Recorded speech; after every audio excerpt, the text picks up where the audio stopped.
안녕하세요. 오늘도 사연살롱을 찾아주셔서 감사합니다. 저는 인생의 가장 드라마틱한 순간에 엄청난 사건을 겪었던 피해자예요. 혹시나 오해가 있을까봐 미리 말씀드리자면, 물론 제 이야기는 해피엔딩으로 끝나긴 해요. 하지만 제가 겪었던 일이 보통의 사람들에게는 일어날 리가 없는 너무나 극적인 사건이었다 보니 그 충격과 후유증이 아직 완전히 가시진 않았어요. 그러다 보니 모든 일들이 마무리된 이후에도 저는 한동안 많은 심적 스트레스를 견뎌야만 했죠. 오늘은 평소보다 일이 일찍 끝나 집에서 술을 한 잔 기울이고 있었는데 충동적으로 그간 제가 겪었던 일들을 어딘가 털어놓고 싶다는 생각이 들더군요. 그래서 이렇게 글을 쓰게 되었네요. 마음 같아선 제 이야기를 최대한 많은 분들이, 특히 결혼을 아직 안 한 여자분들에게 들려주고 싶습니다. 자나깨나 남자들을 조심하라고 말이에요. 2년 전, 전 1년이 조금 넘게 사귀던 예비신랑과의 결혼을 앞두고 있었습니다. 저는 산부인과에서 일하는 의사인데요. 직업 특성상 일이 워낙 바쁘다 보니 사실 그 나이 되기까지 연애를 많이 못 해본 상황이었어요. 연애로 이어지지 못한 여러 소개팅들과 학창시절에 2번 연애를 해본 게 전부였죠. 원래 저처럼 공부만 열심히 하고 일에만 매진하던 여자들이 시집을 잘 못 간다는 말들이 있잖아요. 제가 딱 그런 케이스였어요. 부모님께는 늘 자랑스러운 딸이자 효녀였는데 나이가 차도록 남자를 못 만난다는 게 딱 하나 있는 흠이었던 거죠. 그러다가 정말 우연한 기회에 만나게 된 게 바로 예비 신랑이었어요. 하루는 여는 때와 똑같이 퇴근을 하던 길이었는데요. 조금 늦은 시간이라 도로에는 차가 많지가 않았던 상황이었어요. 그런데 희한하게 집 근처에서 접촉사고가 생기게 되었죠. 사고가 날 만한 곳이 아니라 저도 당혹스럽긴 했어요. 사거리에서 전 유턴을 하는 중이었고 상대방은 우회전을 하다가 제 뒤를 들이받은 거였죠. 전 사고가 난 적이 처음이라 일단 처음엔 최대한 만만해 보이지 않으려고 전투태세부터 갖추고 차에서 내렸어요. 혹시 몰라 핸드폰도 단단히 챙기고요. 그런데 상대 차량에서 내린 남자는 그런 제가 무안해질 정도로 허리를 90도로 숙여 사과부터 하더군요. 아우, 정말 죄송합니다. 괜찮으세요? 다치신 데는 없습니까? 그건 아직 잘 모르겠네요.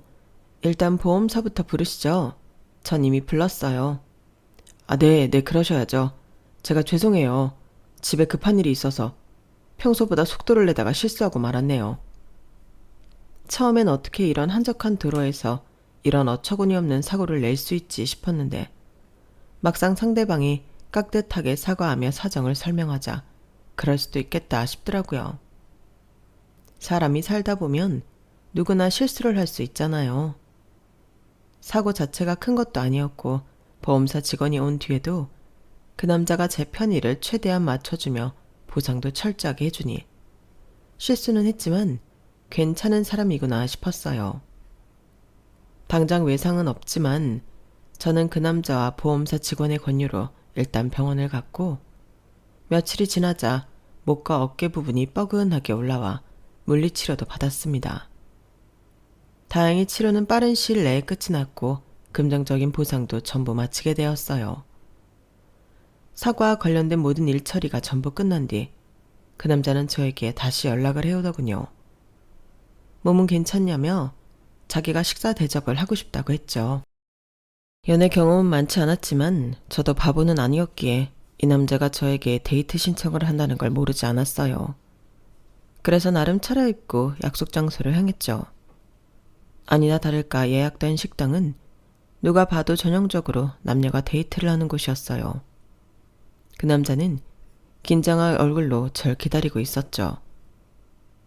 그날은 저도 경황이 없어서 제대로 사과를 못 드린 것 같아서요. 이렇게라도 한번 대접을 해드리고 싶었어요. 몸은 좀 괜찮으세요? 그땐 정말 죄송했습니다. 이제 정말 괜찮아요. 병원에서도 통증이 없으면 그만와도 괜찮다고 했고요. 사람이 살다 보면 그런 실수도 할 수 있죠.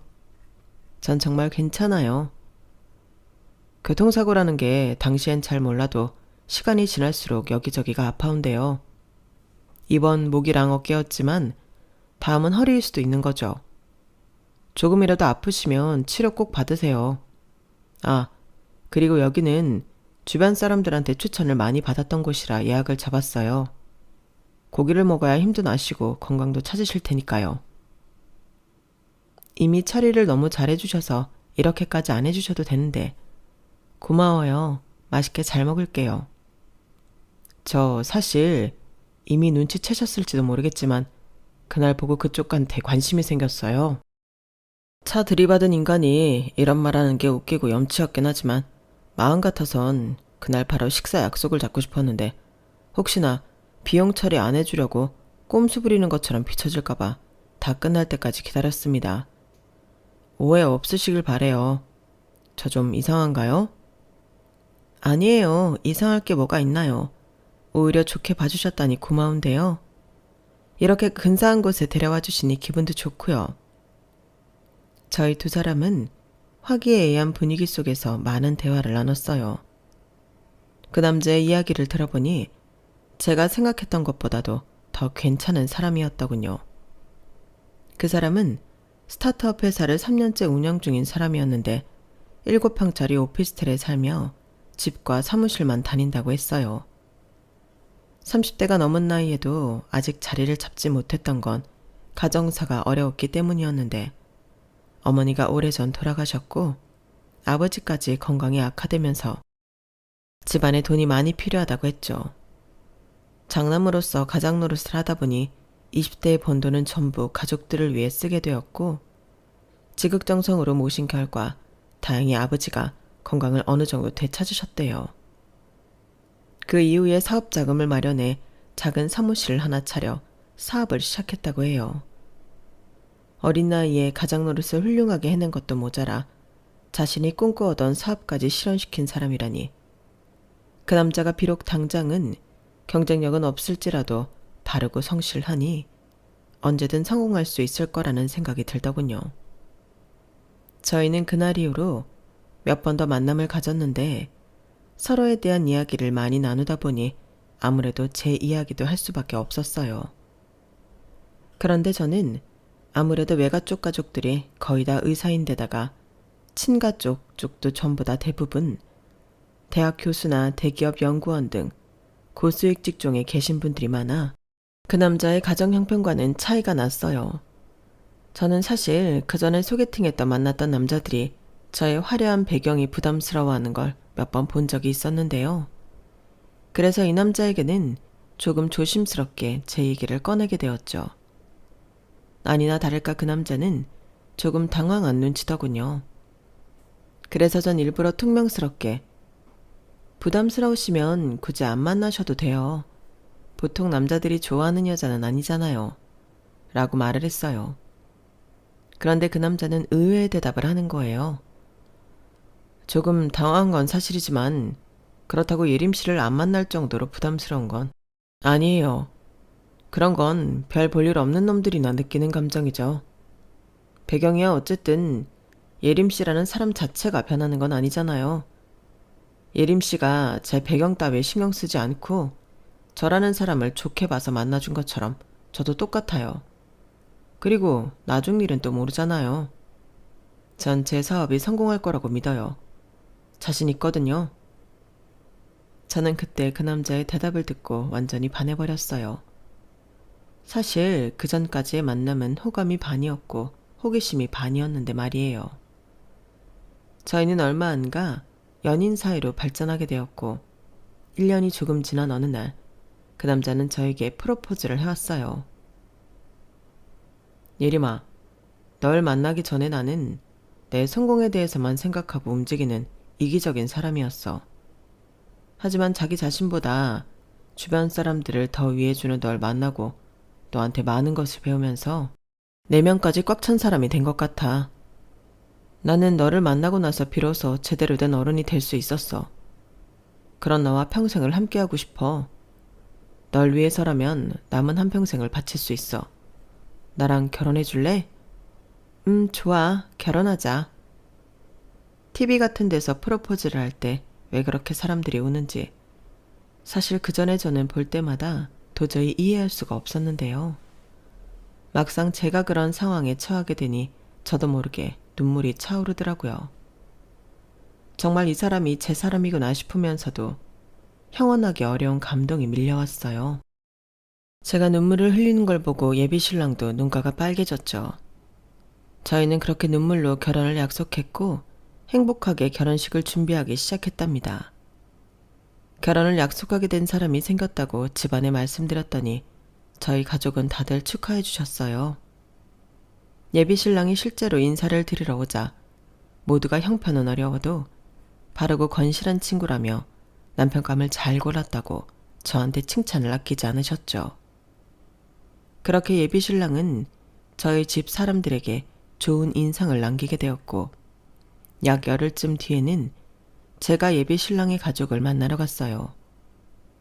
예비 신랑의 가족들은 경기도 외곽 지역, 수도권 치고는 놀랍도록 외진 곳에 살고 있었죠. 예비 시아버지가 사시는 곳은 딱 봐도 90년대에 지어진 듯한 낡은 빌라였어요. 예비 신랑은 민망한 듯이 휠체어를 타는 예비 시아버지를 위해 턱이 없는 1층 집을 구하려다 보니 이렇게 됐다며 열심히 설명했지만 저는 오히려 한창 집안 사정이 안 좋았을 때 이런 곳이라도 구한 예비 신랑이 대단하다는 생각이 들었어요. 막상 집안 내부도 굉장히 깔끔했고 20평짜리 작은 집이었지만 거의 새 집처럼 관리가 되어 있었죠. 그리고 예비 시아버지와 예비 시누이가 절 정말 반갑게 맞아주었답니다. 아이고 어서 와요. 언니 오시느라 힘들었죠? 여기가 좀 서울이랑은 멀어서. 안녕하세요 아버님 아가씨. 처음 뵙겠습니다. 백예림이라고 해요. 오는데 하나도 안 힘들었어요. 오히려 동네가 조용하고 좋던데요. 우리 며느리들 아가씨 왔네. 아이고 참 참하다. 어서 들어오려무나. 네 감사합니다. 해외에 산다던 예비 시누이는 앞으로 가족이 될 저와 인사를 나누기 위해서 한국으로 들어온 거라고 했어요.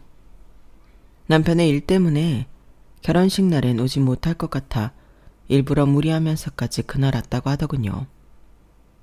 저는 두 사람한테 소소하게 준비한 선물을 건넸고 두 사람은 정말 좋아해 주었어요. 덕분에 분위기가 한층 더 좋아져 내심 안심할 수 있었네요. 저희는 소소한 식사를 함께하면서 많은 대화를 나눴어요. 우리 오빠가 정말 고생 많이 했어요. 저희 아빠 병원비도 오빠가 다 대줬고 저 시집갈 때도 오빠가 정말 많이 도와줬거든요. 저만 해외에서 남편이랑 살고 오빠가 밑바닥부터 다시 사업 시작한다 그래서 정말 마음이 안 좋았는데 이렇게 좋은 언니 만나서 너무 다행이에요. 저희 오빠 정말 잘 부탁해요. 이 사람이 그렇게 책임감도 뛰어나고 가정적이더라고요. 자기 일도 정말 성실하게 하고요. 제가 오히려 이렇게 좋은 사람 만나서 너무 다행이에요. 저야말로 잘 부탁해요, 아가씨. 말까지 정말 예쁘게 하는구나. 사실 우리 딸이야 그렇다 쳐도 요즘 젊은 아가씨가 이렇게 몸이 불편한 시아버지가 있다는 걸 알고도 결혼을 결심하기가 쉽지 않았을 텐데 내가 몸이 이래서 변변찮게라도 도움을 줄 수도 없으니 말이야. 그런데 이렇게 천사 같은 며느리가 생기다니 내가 이젠 죽어도 여한이 없어. 아버님 무슨 그런 말씀을 하세요. 계속 건강하게 지내시면서 손주들까지 보셔야죠. 그치? 갑자기 제가 이세 계획을 얘기해서인가 예비 신랑은 당황한 표정으로 뭐 그렇지 라며 말을 흐렸어요. 예비 신랑의 그런 반응을 저는 크게 신경 쓰지 않고 예비 시아버지께 이런 제안을 드렸어요. 아버님, 그러지 마시고 한번 저희 병원으로 오셔서 검진을 받아보시는 게 어때요? 지금 다니는 병원도 물론 훌륭한 병원이겠지만 저희 병원에서는 제가 오며 가며 봐드릴 수도 있으니까요. 치료비는 다 제가 부담할 테니 걱정하지 마시고요. 병원? 아, 뭘 또 그렇게까지. 괜찮아. 지금 다니고 있는 병원도 워낙 친절하고 좋아서 딱 마음에 들어. 마음만 받겠네. 하. 그렇게 부담스러워하지 않으셔도 돼요. 어차피 저희가 결혼하면 아버님은 저희 병원 VIP가 되시는 건데 미리 그 혜택 받아보신다고 생각하면 되겠네요. 아유, 정말, 정말 괜찮아. 우리 며느리가 이렇게 착하다니. 내 아들이지만 정말 좋은 여자 만난 것 같아. 너무 뿌듯하네. 제가 몇 번 더 진지하게 권유를 드려보아도 예비 시아버지는 극구 반대하시면서 이제 건강하니까 걱정 말라며 손사래를 치셨죠. 그러자 그때 예비 시누이가 갑자기 자기가 사는 영국 이야기를 꺼내며 화제를 돌리더군요. 언니, 이것도 드셔보세요. 이게 요즘 한국에서도 유행한다길래 사왔어요. 제가 런던에서 자주 먹었던 베이글인데 한국 와보니까 여긴 없어서 못 먹더라고요. 런던에선 그냥 지나가다가 먹는 거였는데 이건 압구정에서 제가 1시간 줄 서서 사온 거예요. 이거 정말 맛있어요. 이게 상호 명만 런던이라고 하는 거 아니었나요? 한국 사람이 론칭한 한국 브랜드라고 알고 있는데 런던에서 이걸 드셨다고요? 그건 몰랐는데 신기하네요. 아니 정확히 이 브랜드의 베이글이 있었다는 게 아니라요. 제 말은 이 베이글이요. 이런 스타일의 베이글을 많이 먹는다는 거였어요. 아, 그렇구나. 제가 워낙 병원 일만 하다 보니 요즘 뭐가 유행하는지 이런 건 잘 몰라가지고. 맛있네요. 그쵸? 나중에 영국 오시면 많이 드세요. 뭔가 말이 횡설수설한 것 같았지만 예비 신이는 어쨌든 저와 친해지고 싶어서 잘해주려고 애쓰는 것 같았어요. 저도 그런 예비 시누이가 고마워 호의적으로 대화를 나눴고 저희는 즐거운 분위기로 그 자리를 마칠 수 있었답니다. 저희가 연애를 하는 기간 동안은 서로의 가족을 보여준 적이 없어서 긴장도 걱정도 많이 되었었는데 아무 문제 없이 양가 가족들에게 인사를 마치게 되어서 마음이 한결 가볍고 든든해졌죠. 그렇게 저희는 상견례까지 성공적으로 마친 후에 본격적인 결혼 준비에 돌입했어요. 다른 커플들은 결혼을 준비하면서 그렇게 싸운다던데 저희는 오히려 서로 관계가 더 돈독해져 갔죠. 같이 결정해야 하는 일, 처리해야 하는 일이 산더미 같았는데 그때마다 예비 신랑은 놀라울 정도로 저를 배려해 주었거든요. 게다가 제가 이제 정말 자기 사람이 되는 거라면서 들떠하더니 저희 병원으로 몇 번이나 도시락을 들고 찾아오기까지 했죠. 예비 신랑이 그렇게 지극정성이다 보니 저와 그렇게 친하지 않은 동기 의사마저 아우 형부 정성을 봐서라도 그날 시간 내서 결혼식 가야겠어 라고 얘기할 정도였어요. 그러던 어느 날이었어요. 그날은 예비 신랑이 초밥을 싸와서 저와 동료들한테 돌리고 간 날이었는데요. 검진이 예약되어 있던 제 환자 중 한 분이 예약 시간이 한참 지난 후인데 제 사무실 문을 두드리는 거예요. 그 앞에 간호사가 난처한 표정으로 서 있는 것을 보고 저는 괜찮다고 환자분께 들어오시라고 했죠. 간호사는 나가고 환자분은 주저주저 하면서 의자에 앉으셨어요. 환자분, 무슨 일이세요? 어디 불편하신 데라도 있으세요? 사실 그 환자는 제가 안 그래도 특별히 마음을 쓰는 환자들 중 한 명이었어요. 물론 다른 환자들을 차별한다는 것은 아니지만 이 환자의 경우 나이도 굉장히 어린 데다가 남편도 없는 미혼모였기 때문에 겉으로 티는 내지 않았지만 마음이 좀 더 갈 수밖에 없었어요. 게다가 임산부치고는 굉장히 깡말랐고요. 환자는 잠시 주저하더니 저에게 의미심장한 질문을 던졌습니다. 아까 선생님이 주차장에서 남자친구분이랑 있는 걸 봤어요. 까만 벤츠 타고 나간 그 사람이요. 정말 선생님 남자친구 맞아요? 아, 네, 보셨군요. 맞아요. 제가 결혼하는 사람이에요. 곧 결혼식도 올릴 예정이고요. 네? 결혼을 한다고요? 그 사람, 선생님 남자친구가 좋은 사람이에요? 네, 아무래도 그렇죠. 남편 될 사람이 저한테 정말 잘해주거든요. 같이 지내면서 행복한 추억도 많았고 같이 살게 되면 더 좋을 것 같아요. 서로 의지할 수 있는 사람이 생기는 거니까요.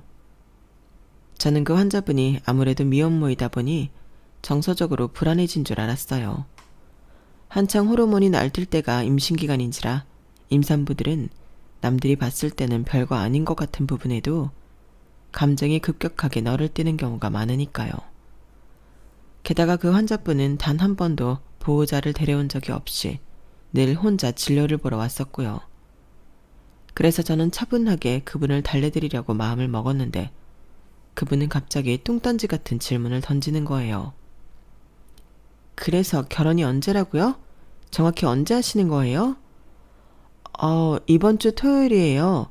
환자분들 차트는 이미 대신 봐주시기로 한 쌤이 있어서 그분한테 인계 중이고요. 치료보는 데는 아무런 문제. 어디서 하는데요? 엄청 비싼 곳인가요? 막 강남에 있는 으리으리한데? 강남까지는 아니고요. 서울이긴 해요. 그렇게 으리으리한지는 모르겠지만요. 저는 얼떨결에 그분이 물어보는 대로 곧이곧대로 전부 대답을 했고 결국 결혼식 장소와 날짜, 시간까지 전부 알려주게 되었어요. 그때까지는 환자분이 참 특이하시다고 생각했을 뿐 그 이상의 무언가를 생각하진 않았습니다. 날짜와 장소를 알아낸 그분은 알겠다며 미련 없이 자리에서 일어나셨고 저는 예의상 축의금은 없어도 되니 만약 오신다면 식사만 하고 가시라고 말씀을 드렸죠. 그분은 그저 예 하면서 대답도 건성으로 하시고는 빠르게 문 밖으로 나갔답니다. 전 다소 황당했지만 그저 예민해진 임산부의 행동 중 하나라고만 생각하고 넘겼죠. 제가 너무 곱게만 자라 세상 물정을 몰랐던 탓일까요? 지나고 보면 모든 일들이 저에게 분명한 사인을 계속해서 주고 있었어요. 하지만 예비 신랑과의 결혼식을 준비하는데 온 신경이 쏠려 있던 그 당시에 저는 저희 앞날을 까맣게 몰랐어요. 결혼식 날 당일 저는 눈부신 웨딩드레스를 곱게 차려입은 채 그저 마냥 행복하게 신부 대기실에 있었죠. 가족과 친구, 지인들이 하나같이 입을 모아 제 결혼을 축하해 주었고 신이 난 저도 그 사람들과 몇십 장씩 사진을 찍느라 정신이 없었어요. 그래서 누군가 신부 대기실 앞을 서성이며 저만 힐끔힐끔 쳐다보고 있다는 걸 꿈에도 모르고 있었답니다. 예식 시간이 다가와 드디어 모든 사람들이 예식장으로 넘어갔고 저도 긴장되는 마음으로 결혼식이 시작되길 기다리고 있었어요. 대충 소리를 들었을 때 홀이 워낙 크다 보니 아직도 교통정리를 하느라 시간이 걸리는 것 같더군요. 저는 드레스를 다시 단정하게 정돈해주는 드레스 이모님의 손길을 받으며 마음의 준비를 하고 있었는데요. 바로 그때 신부 대기실 문이 반쯤 끼익 열리며 누군가 신부 대기실 안으로 들어오는 겁니다. 그 사람의 정체는 제가 상상하지도 못한 인물이었어요. 며칠 전 저에게 찾아왔던 바로 그 미혼모 환자였죠. 결혼식장에는 전혀 어울리지 않는 수수한 복장이었고 얼굴은 화장기 하나 없이 어딘가 피곤하고 초췌해 보이는 모습이었어요. 그분은 저와 눈이 마주치다 후다닥 제 앞으로 다가왔고 당황한 저는 조금 어색하게 그분을 맞이했던 것 같습니다. 환자분, 여기는 어떻게... 어머너무 감사해요. 여기까지 오지 않으셔도 됐는데. 솔직히 무슨 말을 해야 할지 몰라 버벅거렸는데 환자분은 오히려 더 단호한 목소리로 엄청난 이야기를 하더군요.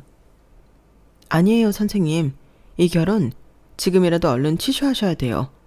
이 얘기하려고 왔어요, 저. 뭐라고요? 지금요? 갑자기 그게 무슨 소리예요? 시간이 없으니까 빨리 설명드릴게요. 일단 이것부터 들으세요. 환자분이 제 손에 들려준 건 자그맣고 낡은 mp3였어요. USB가 내장되어 있어 컴퓨터에 꽂기만 하면 바로 파일을 열어볼 수 있는 그런 옛날 mp3였죠. 환자분이 다급한 손으로 이어폰을 제 귀에 넣어주길래 저는 한손으로는 이어폰을 받아 제 귀에 안착시키면서 머릿속으로는 경찰을 불러야 하나 앰뷸런스를 불러야 하나 고민하고 있었어요. 혹시나 정신과 치료가 필요한 분이 아닐까 싶어서요. 하지만 바로 그 다음 순간 제 귓가에 들려오는 낯익은 두 사람의 목소리에 집중할 수밖에 없었죠. 오빠, 왜 이렇게 연락이 안 돼? 그동안 무슨 일 있었어? 내가 할 말 있다고 했잖아. 그래. 아니, 나 얼마 전에 새로 일구했다고 한 거 있었잖아. 새로 시작하는 일이라 당연히 바쁘지. 그런 말 한 적 없어. 나한테 그런 말이라도 해주지. 그것도 모르고 자꾸 집에 왜 안 들어오나 했잖아. 오빠 생활비 다 떨어졌을 타이밍인데. 야, 내가 네가 주는 그 푼돈으로만 생활하는 줄 아냐? 남자가 바깥일에서 바쁘면 그런가 보다 할 것이지. 왜 이렇게 귀찮게 굴어? 나 임신했어. 저는 깜짝 놀라서 이어폰을 반사적으로 귀에서 빼냈어요. 제가 익히 아는 목소리였지만 말투가 너무나 달라서 마치 딴 사람 같았거든요. 하지만 아무리 부정하고 싶어도 그 목소리는 예비 신랑의 목소리가 분명했어요. 저는 떨리는 목소리로 환자분께 물어봤어요. 이게 대체 뭐죠? 저랑 남자친구가 통화한 내용이죠. 지금 선생님이 결혼하려고 하는 저 남자 강수찬이요. 제 애 아빠가 바로 저 인간이에요. 이 통화를 끝으로 제 전화는 하나도 안 받고 집으로 찾아가도 이미 이사가고 없었어요. 뭔가 착오가 있으셨던 건 아닌가요? 이 사람은 저랑 1년 넘게 만나고 결혼한 거예요. 그동안 집은 늘 똑같았고요. 저랑은 4년 전부터 만났어요. 처음엔 자기가 무슨 사업을 한다고 하더니 전부 사기였고 그냥 저 혼자 사는 집에 빈대 붙어서 먹고 자는 문제를 해결하려는 인간이었죠. 처음엔 그래도 사랑하니까 제가 감당해줘야 한다고 생각했어요.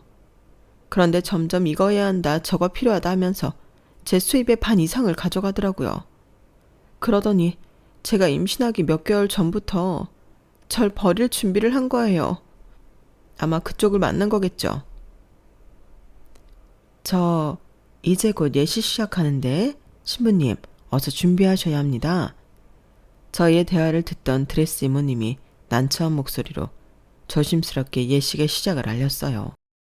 전 아직 예비 신랑에 대한 엄청난 배신감과 충격, 그리고 여전히 어느 부분은 그 남자를 믿지 못하는 마음이 그때까지 공존하고 있었는데요.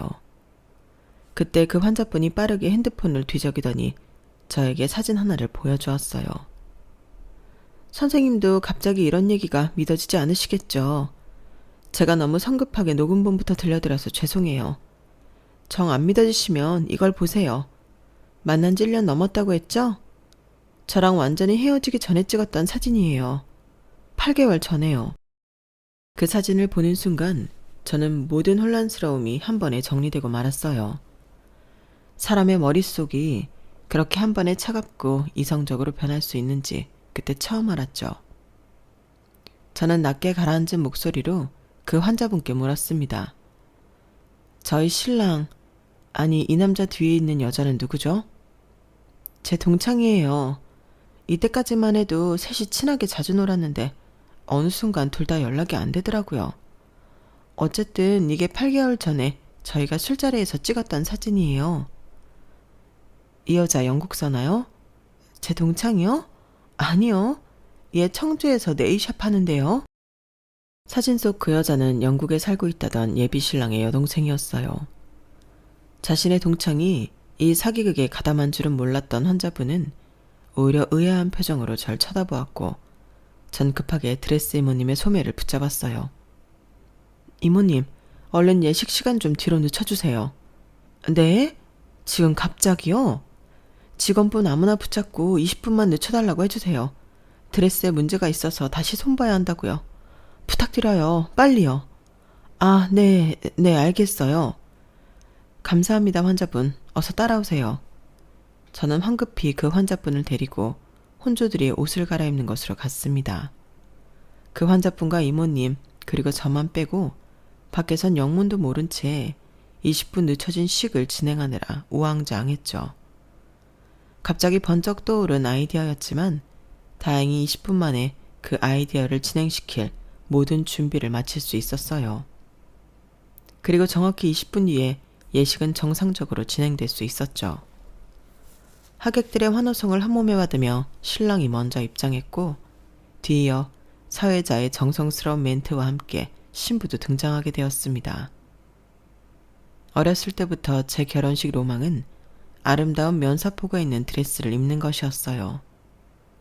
눈부신 결혼식장에서 제 남은 인생의 반려가 될 신랑의 면사포를 걷어내고 저에게 입을 맞춰주는 것이 제가 꿈꾸던 완벽한 결혼식이었죠. 길고 화려한 버진로드를 걸어간 신부의 면사포를 신랑이 한바구음을 지으며 걷어내자 신랑은 기겁을 하며 으악 하고 외마디 비명을 질렀어요. 얼마나 놀랐는지 경계를 일으키듯 펄쩍 뛰어오르더니 그 자리에서 커당 넘어졌을 만큼이요. 덕분에 식장한 하객들은 전부 깜짝 놀라며 의아해했습니다. 웅성거리는 소리가 순식간에 번질 정도려. 그리고 그때 타이밍 좋게 식장 안에는 버진로드 끝에 서 있는 신랑과 신부의 목소리가 울려 퍼지기 시작했어요. 나 임신했어. 뭐라고? 나 임신했다고. 내가 메신저로 얘기했잖아. 중요하게 할 말 있다고.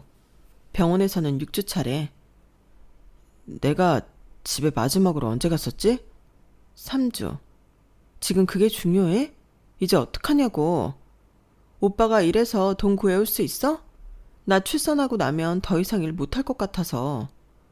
뭔 개소리야. 그게 내 애인 건 확실해? 뭐라고? 오빠 말고 그럼 누구 애야? 이 걸레 같은 년이 어디서 몸 함부로 굴리고 와서 나한테 빌부터 먹으려고 해. 야, 꺼져. 난 네 애 아빠 절대 아니니까 연락도 하지 마. 알았어? 이제 막 좀 인생 필요한데 재수없게 진짜. 준비했던 녹음 파일이 뚝 끊기자 예식장 안은 웅성거리는 소리로 가득 찼어요. 저는 그때 정말 놀라운 광경을 목격했는데 혼주석에 휠체어를 타고 있던 예비 시아버지가 갑자기 휠체어에서 일어나 예식장 밖으로 주랭랑을 치는 거였어요. 하객들 모두가 깜짝 놀랐고 저 역시 그건 예상 밖의 일이라 기가 차 헛웃음이 나왔네요. 하지만 신랑은 그 광경을 목격할 정신도 없는 듯 했습니다. 여전히 바닥에 널브러진 채 일어나지 못하면서 신부의 얼굴을 보고 귀신이라도 본 듯 벌벌 떨고 있었거든요. 네가 여기를 어떻게? 내 와이프는 어딨어? 아니, 내 와이프도 이걸 알아? 네가 말했어? 그래, 네 와이프도 알아. 내가 다 까발렸어. 여기 있는 사람들 모두 너한테 속고 있는 거라고. 미쳤어? 이게 어디서 사기를 쳐? 지금 저게 내 목소리라는 거야? 누가 들어도 내가 아니라 딴 사람 목소리잖아. 얼굴은 새파랗게 질렸으면서 아직도 정신을 못 차리고 발뺌하려는 신랑에게 제가 사회자 마이크를 뺏어들고 얘기했어요. 그럼 다리를 못 쓴다던 당신 아버지란 사람이 방금 휠체어에서 벌떡 일어나 도망간 건 어떻게 설명할 건데? 영국에 산다던 당신 여동생이라는 여자가 청주에서 네일샵 하는 건? 무엇보다 당신이 지금 웨딩드레스 입고 있는 저 여자 얼굴 보고 기겁한 건 뭐야? 나랑은 1년 전부터 연애했는데 이 여자랑 헤어진 건 6개월 됐다며? 이건 너 어떻게 설명할 거냐고. 아니 그건 내가 다 설명할게. 나도 다 사정이 있어서 그랬어. 사정? 무슨 사정? 도대체 무슨 사정이 얼마나 대단하게 있어야 이 모든 걸 설명할 수 있는데? 당신 이거 사기 결혼이야. 명백한 범죄라고. 내가 당신 때문에 피해본 모든 것들 우주 끝까지 쫓아가서 다 배상받을 테니까 그런 줄 알아. 아니야. 제발 내가 다 설명할게. 일단 결혼식 끝나면 내가 다 솔직하게 밝히려고 했다고. 그래? 그럼 여기서 밝혀봐. 그렇게 떳떳하면 이 자리에서 얘기를 해보라고. 내가 당신 속일 수밖에 없었던 건 그건 다 이 여자 때문이야.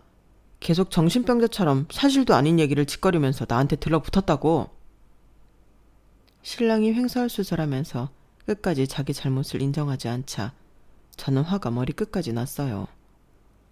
저는 당장 마이크를 내려놓고 씩씩대며 신랑 앞으로 걸어갔는데 웨딩드레스를 입고 있던 환자분이 더 빨랐습니다.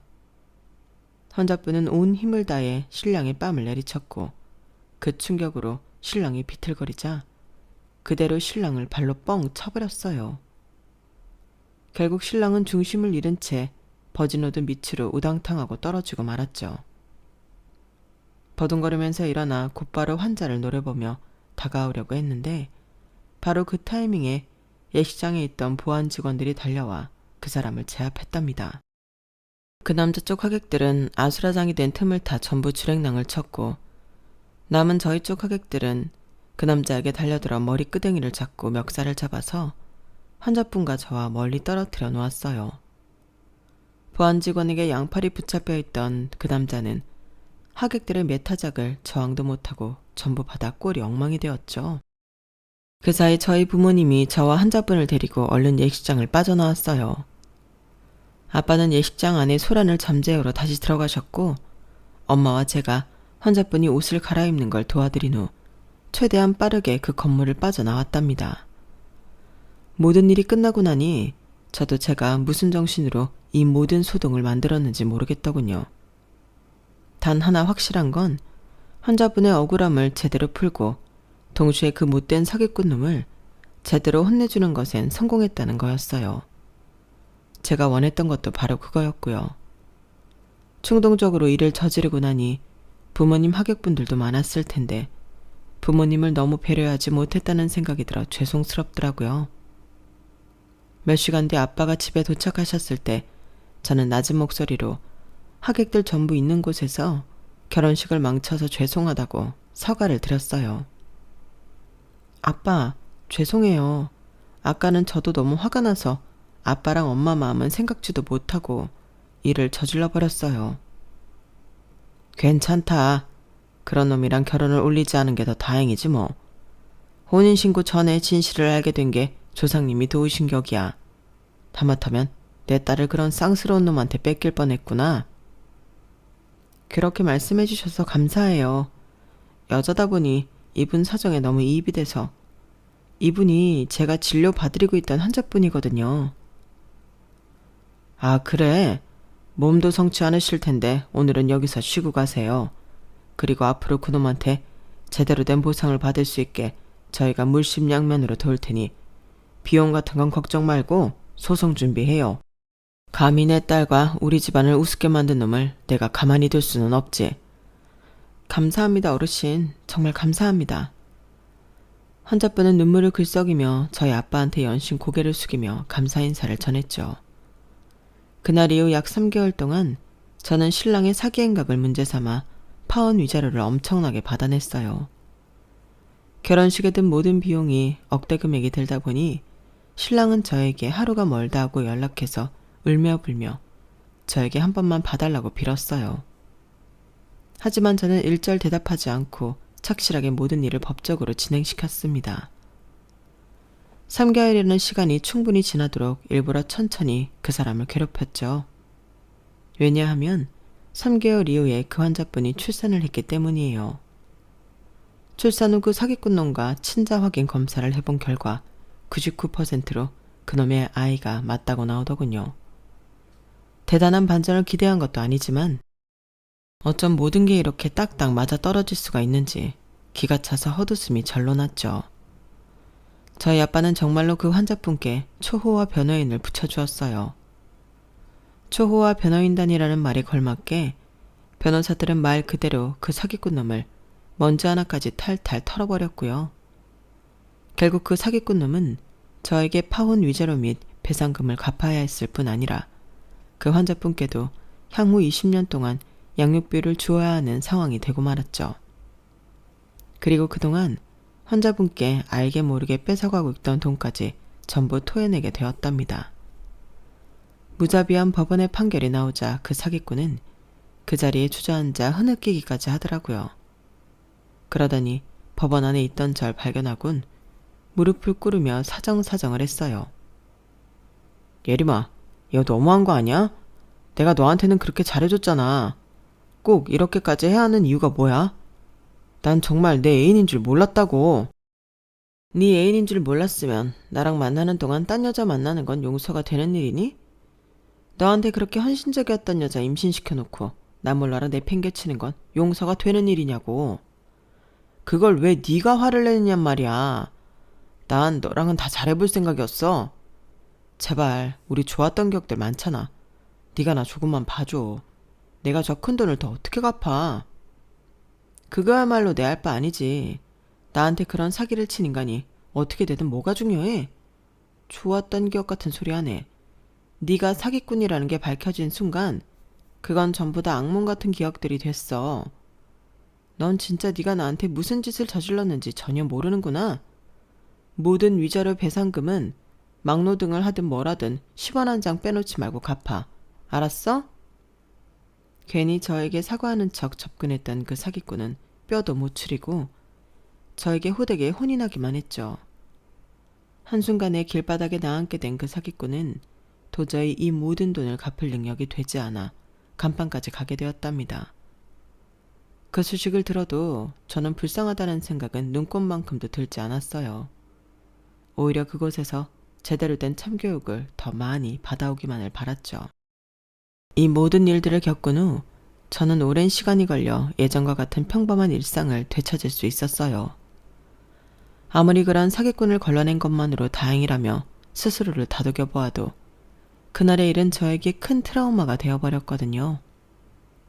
30이 넘은 나이에 누군가를 결혼까지 약속할 정도로 믿었다가 배신을 당하니 다른 사람을 만나기가 두려워지기도 했고요. 다행히 주변에 좋은 사람들이 많아 따뜻한 위로도 많이 받긴 했지만 그럼에도 마음이 편치 않았는데 얼마 전 알게 된 이 사연살롱 채널의 이야기를 들으며 위로가 많이 됐었어요. 어쩌면 이 글을 듣게 된 누군가는 저처럼 위로를 받을까 싶어서 이렇게 제 사연을 보냅니다.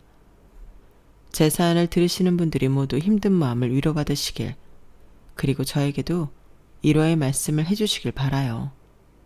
긴 이야기 들어주셔서 감사합니다. 행복하세요. 여러분, 사연 댓글에 응원과 현명한 조언 부탁드려요. 좋아요와 구독은 저에게 큰 힘이 됩니다. 오늘도 좋은 일 가득하세요.